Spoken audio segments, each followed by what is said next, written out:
Bonsoir à tous, bienvenue. Ouvrons ce flash d'information à Nzianois, dans la sous-préfecture de Ndoussi, où la rentrée scolaire n'est pas encore effective. Le 11 septembre dernier était la date officielle de la rentrée des classes dans notre pays.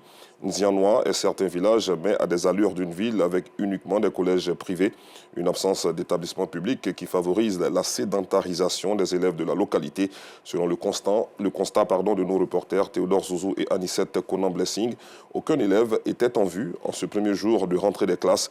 Nzianois, une rentrée scolaire balbutiante, c'est la trame du dossier de la rédaction de la semaine. Rendez-vous donc à 19h30 pour les détails. Retour à Abidjan pour parler de la galère des vendeuses de l'allocodrome de Cocody. Depuis un certain temps, ce célèbre site connaît une ambiance morose. Les clients se font de plus en plus rares. Les vendeuses ne pouvant plus écouler leurs marchandises accostent les passants pour espérer avoir leur recette journalière, chose qui n'est pas du tout aisée, surtout que ces clients préfèrent d'autres lieux plus attrayants. Le reportage de Justin Kouassi et commenté par Anissette Conan-Blessing vous sera proposé tout à l'heure. Et puis, l'émission de vacances de la RTI, dénommée Variétoscope, a connu son apothéose hier à la rotonde du Parc des Sports de Trècheville.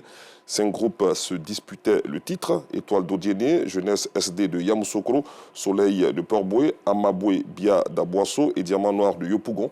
À l'issue de la compétition au cours de laquelle les participants ont fait montre de leur savoir-faire en matière de danse et de mise en scène, c'est Aboisseau qui a été désigné vainqueur.